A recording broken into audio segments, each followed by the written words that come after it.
దేవుని పరిశుద్ధమైన నామానికి స్తోత్రాలు. మీకు హృదయపూర్వక వందనాలు తెలియజేస్తూ ఉన్నాను. దేవుని సన్నిధిలో ఈ పునరుద్ధానపు ఆదివారం, పైగా ఈస్టర్ దినాన మనం కూడుకుని ప్రభుని స్తుతించడం అనేది దేవుని యొక్క మహాకృప. యేసుక్రీస్తు ప్రభు తిరిగి లేచినటువంటి దినాన ప్రపంచంలో ఉన్న ప్రతి దేశంలోనూ, ప్రతి ప్రాంతంలోనూ, ప్రతి భాష మాట్లాడేవారు దేవుని మందిరంలో దేవుని స్తుతిస్తూ గడుపుతూ ఉన్నారు. ఇది ప్రభు మనకిచ్చినటువంటి గొప్ప అవకాశం.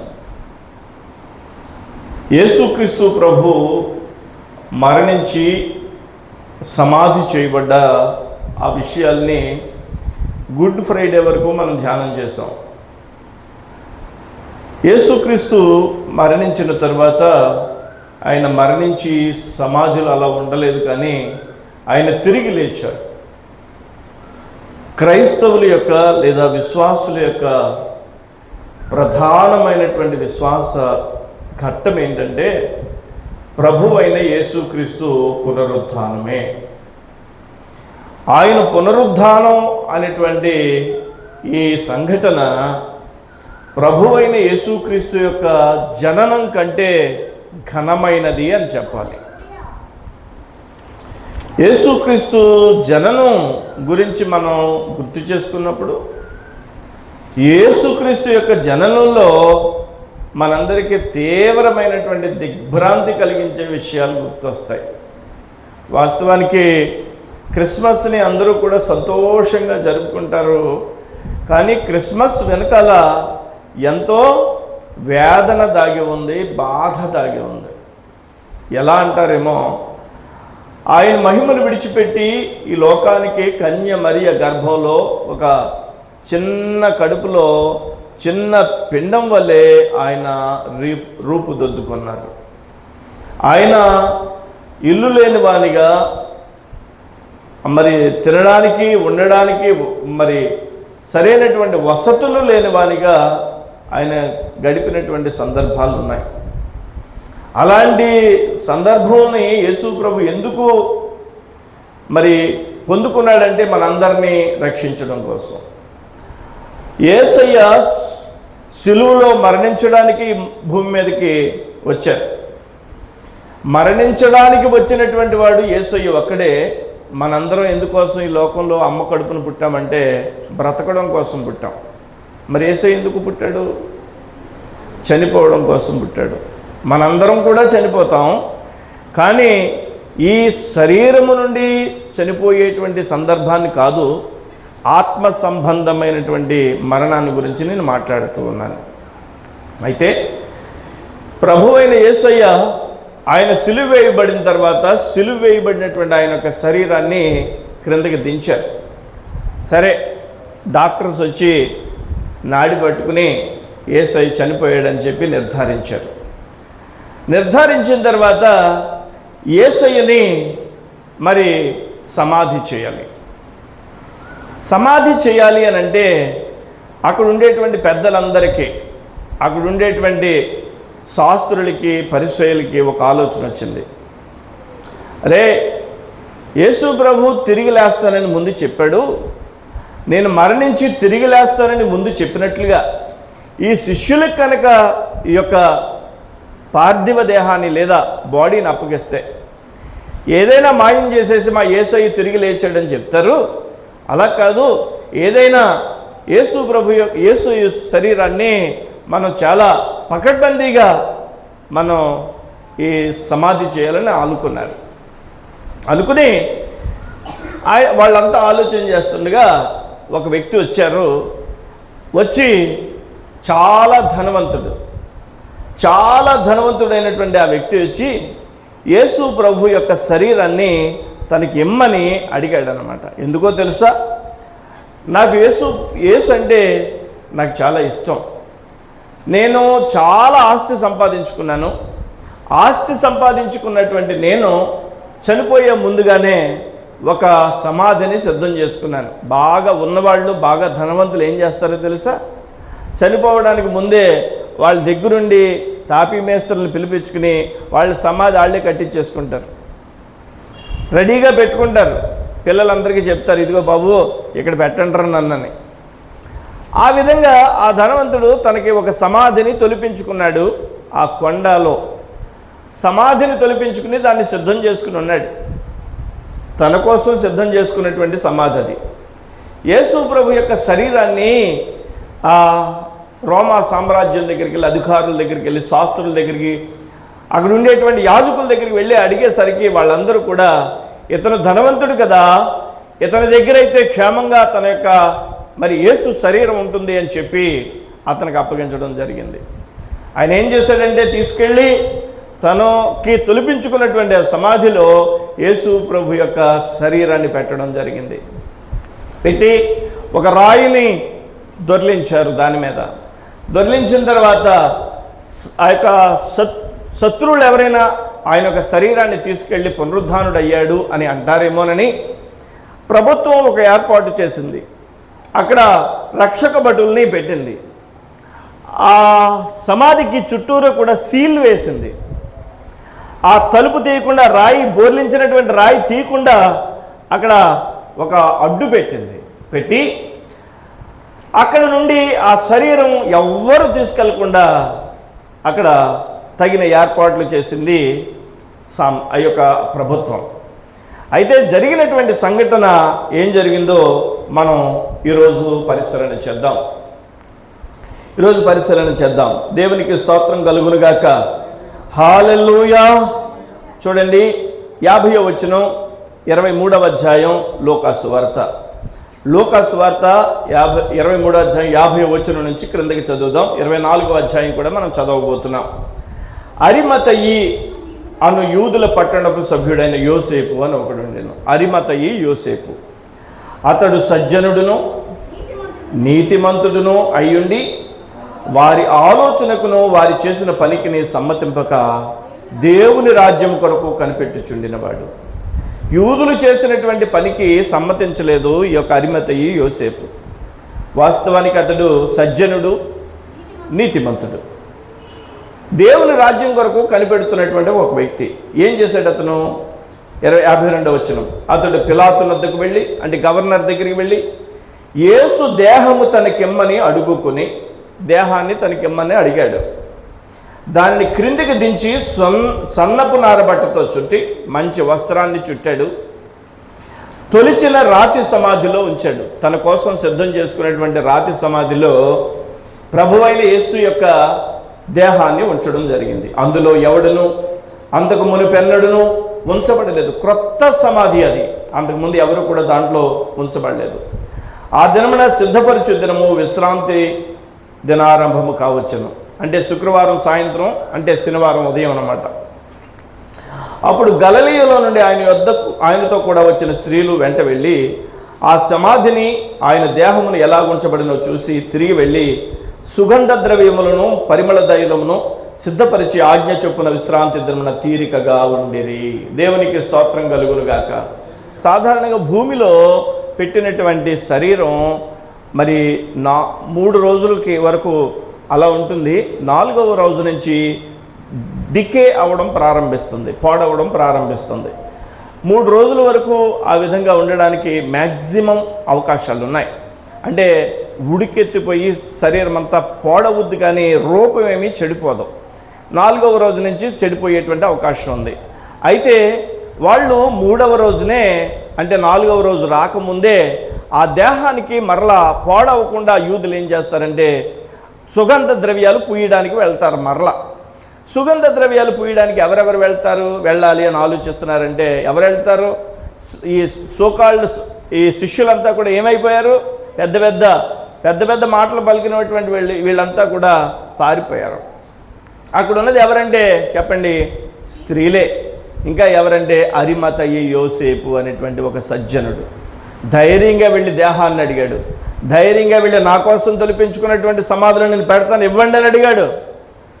వెళ్ళి అడిగి యేసు ప్రభు యొక్క శరీరాన్ని తీసుకుని ఆ స్త్రీలతో సహకారంతో వెళ్ళి అక్కడ సుగంధ ద్రవ్యాలు ఏర్పాటు చేయడానికి సిద్ధం చేశాడు. దేవునికి స్తోత్రం కలుగునుగాక. హల్లెలూయా. 24వ అధ్యాయంలో మనం చూద్దాం. మొదటి వచనం నుంచి ఆదివారం ఏమైందో చదవండి. ఆదివారం తెల్లవారుచుండగా, ఆదివారం తెల్లవారుజామునే అంటే ఈరోజు అన్నమాట, ఈరోజే ఆదివారం తెల్లవారుజామున ఆ స్త్రీలు, ఏ స్త్రీలు? మొట్టమొదటి రోజు మొట్టమొదటి నుంచి యేసు ప్రభు సిలువ మోస్తున్నాడే, అప్పుడు చెంగులు అడ్డెట్టుకుని బోర్మని ఏడుస్తున్నారే. యేసు ప్రభు కూడా తిరిగారే ఆ సిలువ మోస్తున్నప్పుడు. యేసు ప్రభు సిలువ మీద ఉన్నప్పుడు దూరాన్ని నుంచి రొమ్ము కొట్టుకుని ఏడ్చారే, బాధపడ్డారే. యేసు ప్రభుని కిందకి దించేస్తున్నప్పుడు ఆ యొక్క అరిమతయి యోసేపు వచ్చి దేహాన్ని అడిగి తన యొక్క సమాధిలో పెట్టినప్పుడు కూడా వెళ్ళారే. ఆ స్త్రీలు ఆదివారం ప్రొద్దుటే మరలా సమాధి దగ్గరికి వచ్చారు. తాము సిద్ధపరిచిన సుగంధ ద్రవ్యములను తీసుకుని వచ్చి, ఎలా వచ్చారు? ఖాళీ చేతులతో రాలేదు. సుగంధ ద్రవ్యాలను సిద్ధపాటు చేసుకుని వచ్చారు. వారు వచ్చి సమాధి ముందర ఉండిన రాయి దొరిలింపబడి ఉండుట చూసి లోపలికి వెళ్ళిరి. ముందు రాయి ఉంది. ఎలా ఉంటుందంటే అది రౌండ్గా ఉంటుంది. అది ఇంచుమించు 2 టన్నుల బరువు ఉండేటువంటి రాయి. నేను ఆ రాయిని చూశాను, ఆ రాయిని తాకాను, ఆ రాయిని నేను ముట్టుకున్నాను. ఆ సమాధికి రాయి ఇలా జారవేయబడి ఉంటుంది. అది సమాధి మీద నుంచి దానంతటా అదే దేవదూతల యొక్క సహకారంతో ప్రక్కకు తొలగించబడింది. దేవునికి స్తోత్రం కలుగునుగాక. తొలగించబడిన ఆ ఈ శిష్యులు వెళ్ళి ఆదివారం తెల్లవారుజామున చూసేసరికి ఆ రాయి దొర్లించబడి ఉంది. అక్కడ ఏం జరిగిందో చూడండి. దొర్లించబడి ఉన్నప్పుడు ఈ స్త్రీలు లోపలికి ధైర్యంగా వెళ్ళారు.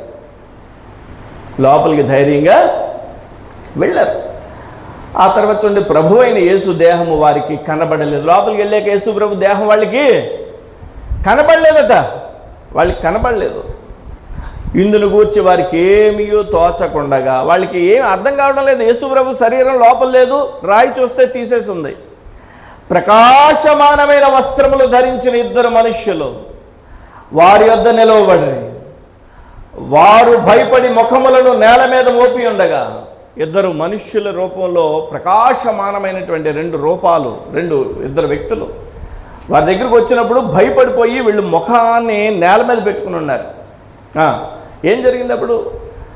సజీవుడైన వారిని మీరెందుకు మృతులలో వెతుకుచున్నారు అని అడుగుతున్నారు వాళ్ళు. సజీవుడైనటువంటి వారిని మీరెందుకు మృతులలో సమాధిలో వెతుకుతున్నారు? అక్కడెందుకు వెతుకుతున్నారు మీరు? ఆయన ఇక్కడ లేడు, ఆయన లేచి ఉన్నాడు.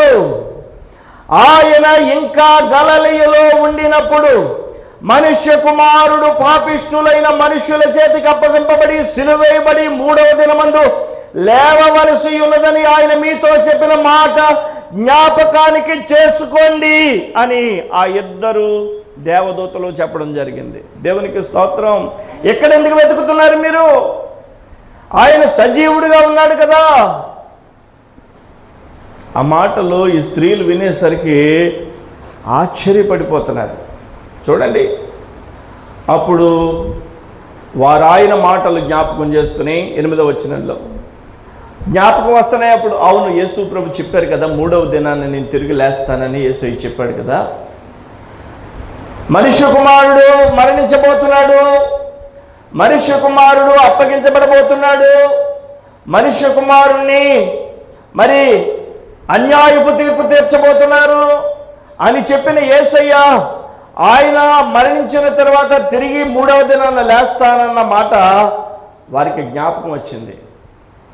9వ వచనం, సమాధి వద్ద నుండి తిరిగి వెళ్ళి ఈ సంగతులన్నీ 11 శిష్యులకు తక్కిన వారికి తెలియజేశారు. 11 మంది ఎక్కడున్నారు ఇప్పుడు? 12 మంది కదా శిష్యులు. ఒకడేమయ్యాడు? యేసు ప్రభుని అప్పగించినటువంటి యేసు ప్రభు ఆ శిక్ష వేయబడిన తర్వాత అప్పుడు తనలో అనుకున్నాడు, అయ్యో ఇంత దుర్మార్గుడిగా నేనున్నానే అని చెప్పి యోధా ఏం చేశాడంటే ఆ యొక్క వెండి నాణాలని తీసుకుని దేవుని మందిరం లోపలికి వెళ్లకుండా అలా ఇసిరేశాడు. నేను మందిరంలోకి వెళ్ళడానికి లేదు అని ఆ 30 వెండి నాణాలు దేవుని మందిరంలో అలా ఇసిరేసి వెళ్ళి ఉరి వేసుకుని చచ్చిపోయాడు. ఉరి వేసుకుని చచ్చిపోయాడు యోధ. ఇక్కడ గమనిస్తే ఈ స్త్రీలు ఎవరి దగ్గరికి వెళ్ళారంటే, ఈ దేవదూతలు చెప్పిన తర్వాత 11 మంది శిష్యులు మిగిలి ఉన్నారు కదా, వాళ్ళంతా బిక్కుమంటే ఒకటి చెయ్యి ఒకటి పట్టుకుని ఎక్కడున్నారు వాళ్ళు? యెరూషలేములో ఒక మూల ఉన్నారు. వాళ్ళ దగ్గరికి స్త్రీలు వెళ్ళారు. వెళ్ళి చెప్తున్నారు. 11 మంది శిష్యులకు తక్కిన వారికి తెలియజేశారు. 10వ వచనం. ఈ సంగతి అపోస్తలులతో చెప్పిన వారెవరనగా, ఎవరెవరు స్త్రీలు ఎవరో చూడండి. మగ్దలేనే మరియయు, యోహన్నయు, యాకోబు తల్లి అయిన మరియయు, వారితో కూడా ఉన్న ఇతర స్త్రీలను. ఎవడైనా ఒక్క మగాడు కనిపిస్తున్నాడు ఇందులో? ఒక్క మగాడు కనిపించాడా? మొట్టమొదటి సువార్త చెప్పింది ఎవరు చెప్పండి? చెప్పరే. స్త్రీలని ఎంకరేజ్ చేద్దామని అన్నా కానీ చెప్పడం లేదండి. స్త్రీలే.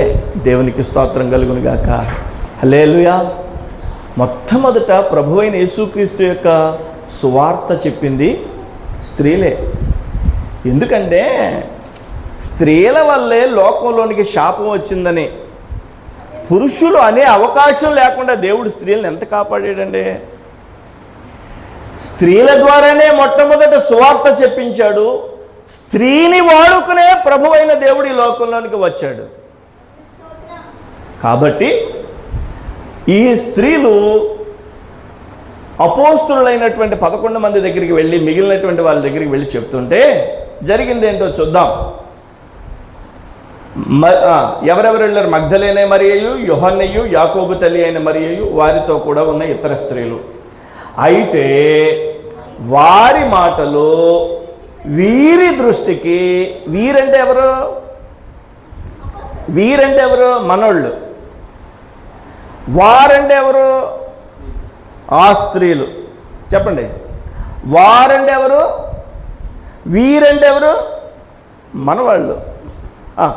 ఈ వారి మాటలు వీరి దృష్టికి వెర్రి మాటలుగా ఉన్నాయంటే, యేసు ప్రభువు అక్కడ లేడు, సజీవుల్లో ఉన్నాడని దేవదూత చెప్తే మేము విన్నాం.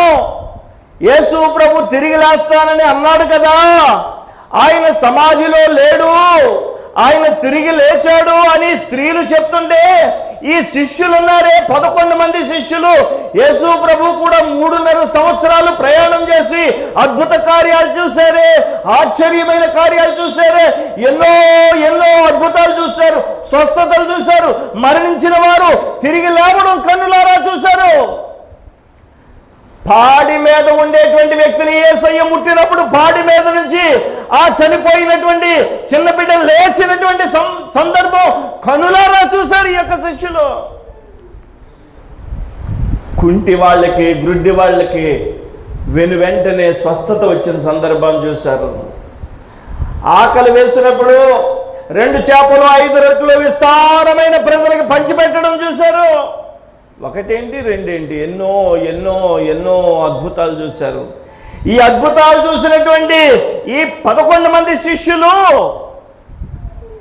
స్త్రీలు చెప్పినటువంటి మాటలు విని, వాళ్ళు మాటలంట వీళ్ళకి వెర్రి మాటలుగా ఉన్నాయంట. మన మాటలో లోకంలో ఉన్నవారికి ఎలా ఉంటాయంట? చెప్పండి. వెర్రి మాటలుగా ఉంటాయంట.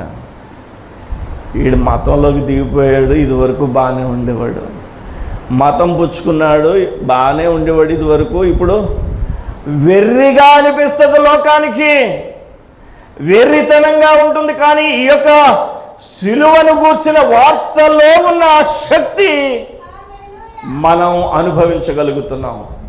ఆ వెర్రి మాటలుగా కనబడను కనుక వీరు వారి మాటలు నమ్మలేదు. ఎవరు? శిష్యులు.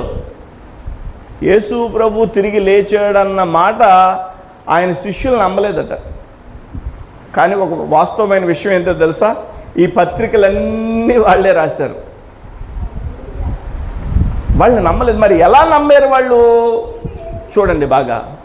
మనం ప్రభువుని విశ్వసిస్తాం, కానీ అనేక సార్లు ప్రభువుని మనం నమ్మలేం. ఆయన అద్భుతం చేస్తాడు అన్న విషయాన్ని మనం నమ్మలేం. దేవునికి స్తోత్రం కలుగును గాక. చేస్తాడో చేయడో అనే అనుమానం, ఆయన తిరిగి లేస్తాడో లేచాడో లేదో అనే అనుమానం వెర్రితనంగా ఉంది ఈ శిష్యులకి కళ్ళారా చూసిన వాళ్ళకి ఈ స్త్రీలు వచ్చి చెప్పగానే నిజమా ఎక్కడ అని చెప్పి కంగారుగా వెళ్ళాలా? తాపీగా కూర్చుని పిచ్చ మాటలు మాట్లాడతారేంటి? పిచ్చ మాటలు మీరును తింగర మాటలని ఎర్రి మాటలు మాట్లాడుతున్నారు. ఓ వచ్చేసారు, ఎర్రి మొఖాలు వేసుకుని వచ్చేసారు. ఆ స్త్రీలను అంటుంటే వాళ్ళందరూ కూడా చూస్తున్నారు. 12వ వచనం చదవండి. అయితే పేతురు లేచి సమాధి యొద్దకు పరిగెత్తుకుని పోయి పేతురు లేచి ఆ 12 మందిలో ఒకరికి కొద్దిగా స్పీడ్ ఎక్కువ. ఆ ఒక్కరెవరో పేతురు. చెవిని ఎవరు నరికేశాడు? పేతురే కదా. ప్రతిదానికి యేసు ప్రభు కొండ మీద తీసుకెళ్ళి రూపాంతరం చెందాడు. అప్పుడు పేతురు అన్నాడు, ఇదిగో ఏది బాబోయ్ భలే ఉంది, ఇక్కడ నీకోటి ఏలియాకోటి యాకోబుకోటి, నీకోటి ఏలియాకోటి మోషేకొకటి, ఇక్కడ పర్ణశాలలు కట్టేస్తాం, కిందకి ఎందుకంటావు? అప్పుడు యేసు ఏమన్నాడు? సాతానా. పేతురు ఏమన్నాడు?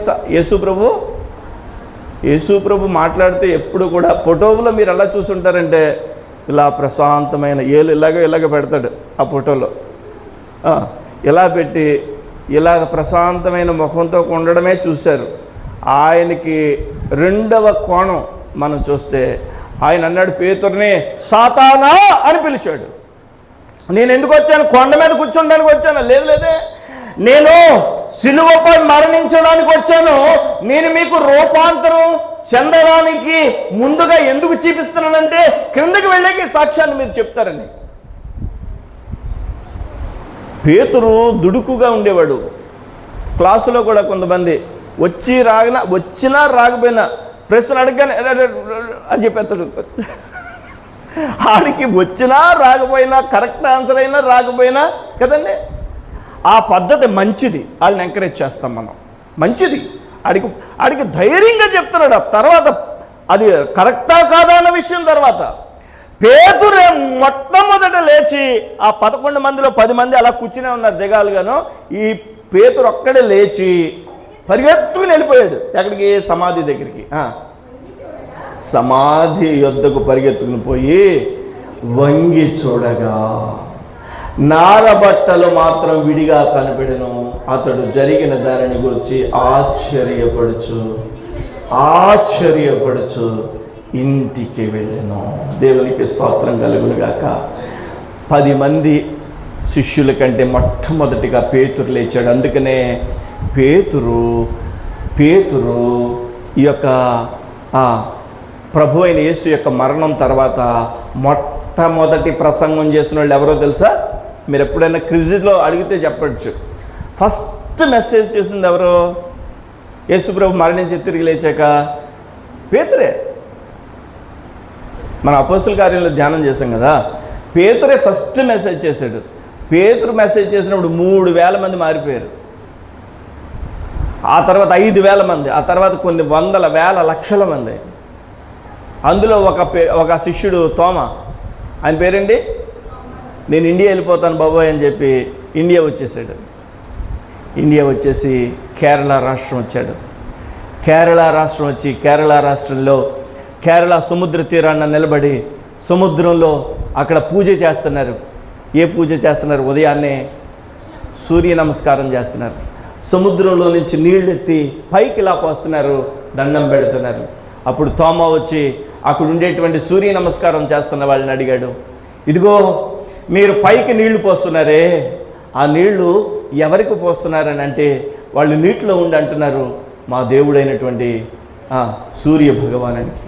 అప్పుడు తోమా అన్నాడు, ఇదిగో మీరు పైకి నీళ్లు వేస్తున్నారే, అవి పైనుంచి మరలా క్రిందకి పడుతున్నాయి.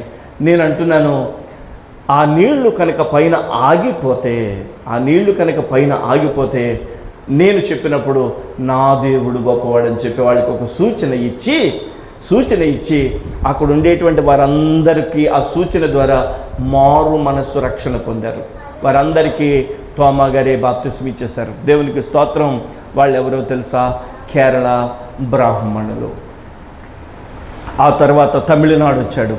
ఆ తర్వాత ఆంధ్ర ప్రాంతంలో కూడా. ఈ ప్రాంతంలో మొట్టమొదట ప్రభువుని నమ్ముకున్న వాళ్ళు బ్రాహ్మణులు. అందుకనే భాషను తర్జుమా చేసింది ఎవరంటే బ్రాహ్మణులు. మనం అడుగుడి ఇయ్యబడును, అడుగుడి ఆ భాష మన భాష కాదు, యాక్చువల్గా బ్రాహ్మణాలు పలికేటువంటి భాష. దేవునికి స్తోత్రం కలుగునుగాక. బైబిల్ చదువుతుంటే మనం ఇప్పుడు ఈ భాషను అడుగుడి ఇవ్వబడును, తట్టుడి తీయబడును అనేటువంటి భాష ఆ యొక్క బ్రాహ్మణులు మారు మనసు పొంది తర్జుమా చేశారు. హెబ్రూ భాష నుంచి తెలుగు భాషలోనికి మార్చడానికి సహకరించింది ఎవరంటే విలియం కేరీ అనేటువంటి పాస్టర్ గారు. తెలుగు వచ్చినోడు ఉండాలి, హిబ్రూ వచ్చినోడు ఉండాలి. హిబ్రూ వచ్చినోడు, తెలుగు వచ్చినోడు ఎవరంటే విలియం కేరీ. హల్లెలూయా! విలియం కేరీ అనేటువంటి పాస్టర్ గారు వీళ్ళందరికీ కూడా సహకారం ఇస్తూ హెబ్రూ భాష నుంచి తెలుగు భాషలోనికి తర్జుమా చేశాడు. ప్రింటింగ్ చేయాలని ఆయనే ప్రింటింగ్ మిషన్ తీసుకొచ్చి ప్రింట్ చేశాడు. మొట్టమొదట ప్రింట్ అయినటువంటి పుస్తకం బైబిల్. హల్లెలూయా! బైబిల్ గ్రంథం ప్రపంచంలో, భారతదేశంలో మొట్టమొదటి ప్రింట్ అయిన పుస్తకం ఏది అని అడగండి, బైబిల్. దేవుని సంగమా, యేసుక్రీస్తు ప్రభువారు తిరిగి లేచిన తర్వాత ఆయన యొక్క శిష్యుడి లోకానికి వచ్చి ఈ యొక్క భారతదేశానికి వచ్చి అనేక మందికి సువార్త చెప్పాడు. మనం కూడా ప్రభువుని తెలుసుకున్నాం. అయితే ఈ పేతురు వెళ్ళి ఆ ఖాళీ సమాధిని చూసినప్పుడు ఆశ్చర్యపోయాడు. చాలా ఆశ్చర్యపోయాడు. చూడండి, మత్తయి సువార్తలో కొన్ని విషయాల్ని మనం ధ్యానం చేద్దాం. 28వ అధ్యాయం, మత్తయి సువార్తలో 28వ అధ్యాయం. అదే విషయాల్ని మత్తయి గారు ఎలా రాశారో ఒకసారి పరిశీలించేద్దాం. విశ్రాంతి దినము గడిచిపోయిన తర్వాత, అంటే శనివారం అయిపోయిన తర్వాత, ఆదివారం తెల్లవారుచుండగా మగ్ధలేని మరియయు వేరొక మరియయు సమాధిని చూడవచ్చిరి. ఇదిగో ప్రభువు దూత పరలోకము నుండి దిగి వచ్చి, ఆ రాయి ఎవరు తీశారో మత్తయి సువార్తలో రాయబడింది. లూకా సువార్తలో ఏమనుంది? రాయి తీసేస్తుందని రాయబడింది. మత్తయి సువార్తలో ఎవరు తీశారో ఇక్కడ రాస్తున్నాడు. ఇదిగో ప్రభువు దూత పరలోకము నుండి దిగి వచ్చి రాయి పొర్లించి, ఎవరు తీశారు రాయిని? ప్రభువు దూత దాని మీద రాయి మీద దేవుని యొక్క దూత కూర్చున్నారంట. వినాలి, బాగా చాలా జాగ్రత్తగా వినాలి. అప్పుడు మహాభూకంపము కలిగెను. పెద్ద భూకంపం వచ్చిందట. ఆ దూత స్వరూపము మెరుపు వలె నుండెను. అతని వస్త్రము హిమమంత తెల్లగా ఉండెను. అతనికి భయపడుట వలన కావలి వారు వణికి చచ్చిన వారి వలె ఉండిరి. అక్కడ కాపలా కాసి వాళ్ళు ఉన్నారా? భటులు ఉన్నారా లేదా? సీల్ వేశారా లేదా? సీల్ వేశారు, భటులు ఉన్నారు. ఈ భటులు ఉండగా ఎవరు తీసుకెళ్తారు? ఇంకా దేవుని యొక్క దూత వచ్చి ఆ వెలుగుతో వచ్చేసరికి వాళ్ళందరూ ఆ మహిమను చూడలేక క్రింద పడిపోయారు. దేవుని యొక్క దూత రాయి పొర్లించి రాయి మీద కూర్చున్నారు. ఇప్పుడు చూడండి, 4వ వచనం. అతనికి భయపడటం వలన కావలి వారు వణికి చచ్చిన వారి వలె ఉండిరి. స్త్రీలు వచ్చారు కదా, ఆ స్త్రీలు ఏం చేశారు? 5వ వచనంలో, దూత స్త్రీలను చూచి, మీరు భయపడొద్దు, సిలువ వేయబడిన యేసుని మీరు వెతుకుతున్నారని నాకు తెలియను. ఆయన ఇక్కడ లేడు, తాను చెప్పినట్టే ఆయన లేచాడు. రండి, ప్రభువును పండుకుని స్థలమును చూచి త్వరగా వెళ్ళి ఆయన మృతులలో నుండి లేచి ఉన్నాడని ఆయన శిష్యులకు తెలియజేయుడి. ఇదిగో ఆయన గలిలయలోనికి మీకు ముందుగా వెళ్ళుచున్నాడు, అక్కడ మీరు ఆయనను చూతురు. ఇదిగో మీతో చెప్పితేనే నేను. దేవునికి స్తోత్రం. రండి, లోపల రండి, చూడండి. ఏంటి వెతుకుతున్నారండి? చూడండి, ఇక్కడ ఉన్నాడేమో, లేడు కదా, ఎక్కడ ఎందుకు వెతుకుతారు? ఆయన లేచి ఉన్నాడు కదా, మీరు వెళ్ళి శిష్యులకి చెప్పండి అని దేవుని యొక్క దూత స్త్రీలను పంపిస్తే స్త్రీలు వచ్చి చెప్పారు. స్త్రీలే వచ్చి చెప్తుంటే ఆ యొక్క శిష్యులు ఏమన్నారు? వెర్రి మాటలు అన్నారు. అంతలో పేతురు పరిగెత్తుకొచ్చి ఈ సమాధి దగ్గర ఖాళీ సమాధిని చూసి ఆశ్చర్యపోయాడు. వెంటనే ఒక్కొక్కరికి దావానంలాగా వార్త వ్యాపించేసింది. మరి కొన్ని విషయాలను అక్కడ 11వ వచనం నుంచి చూద్దాం. వారు వెళ్ళుచుండగా కావలి వారిలో కొందరు పట్టణంలోనికి వచ్చి జరిగిన సంగతులన్నిటినీ ప్రధాన యాజకులతో చెప్పారు. అక్కడ కావలి వారు ఉన్నారు కదా, వాళ్ళకి మెలకు వచ్చింది, కింద పడిపోయారు వాళ్ళు.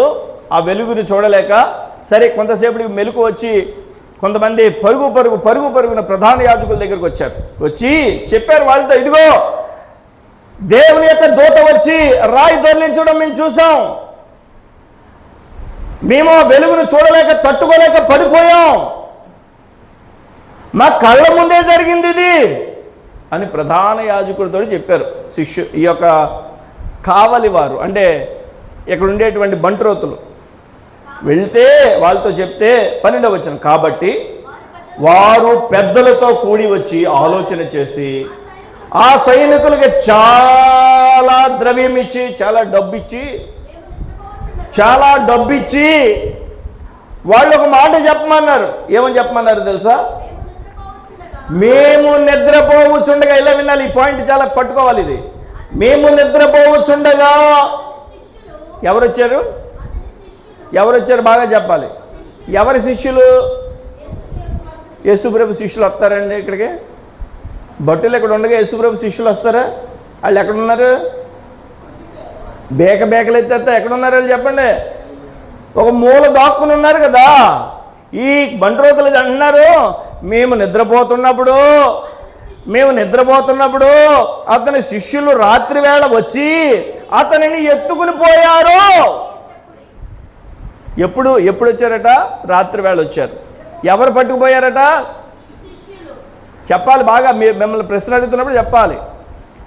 ఎవరిని పట్టుకుపోయారు? యేసుప్రభు యొక్క శరీరాన్ని పట్టుకుపోయారు. ఎవరు? శిష్యులు. అవునా? ఎప్పుడు పట్టుకుపోయారు?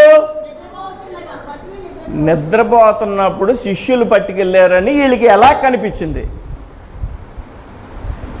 ఏంటి అలా చూస్తారు? నిద్రపోతున్నప్పుడు ఏమండి మీరు చూసారా? సాక్ష్యం పొసగడం లేదు. ఈ సాక్ష్యం పొసగడం లేదు అసలు. మేము నిద్రపోతున్నప్పుడు శిష్యులు వచ్చి పట్టుకుపోయారు అన్న మాట చెప్తున్నారు వీళ్ళు. అసలు నిద్రపోతున్న వీళ్ళకి ఎలా కనిపించింది? వాళ్ళు అన్నారు, మేము నిద్రపోవచ్చుండగా అతని శిష్యులు రాత్రి వేళ వచ్చి అతన్ని ఎత్తుకుని పోయారని మీరు చెప్పుడి.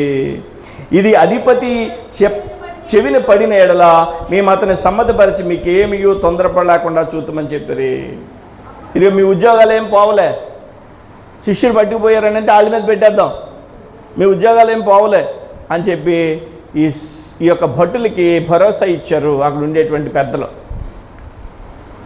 కానీ నా ప్రభు అయిన యేసయ్య మరణించి తిరిగి లేచాడు. దేవునికి స్తోత్రం కలుగును గాక. హల్లెలూయా, హల్లెలూయా. యేసయ్య తిరిగి లేచాడు. యేసయ్య తిరిగి లేచిన కారణంగా మనమందరం కూడా ఒక దినాన ఏమవుతాం? తిరిగి లేస్తాం. హల్లెలూయా. మీకు ఆ మాట చూపించి నేను ముగించేస్తాను. తెస్సలోనికీయులకు రాసినటువంటి పత్రిక, అపోస్తలుడైన పౌలు తెస్సలోనికీయులకు రాసినటువంటి పత్రిక, మొదటి పత్రిక 4వ అధ్యాయము. అపోస్తలుడైన పౌలు తెస్సలోనికీయులకు రాసినటువంటి మొదటి పత్రిక 4వ అధ్యాయము 13వ వచనం. సహోదరులారా నిరీక్షణ లేని ఇతరుల వలె మీరు దుఃఖపడకుండా నిమిత్తము నిద్రించుచున్న వారిని గురించి మీకు తెలియకుండా మాకు ఇష్టం లేదు. అంటే మీరు నిద్రపోయినటువంటి వారి కోసం కొన్ని విషయాలు మీకు తెలియాలి.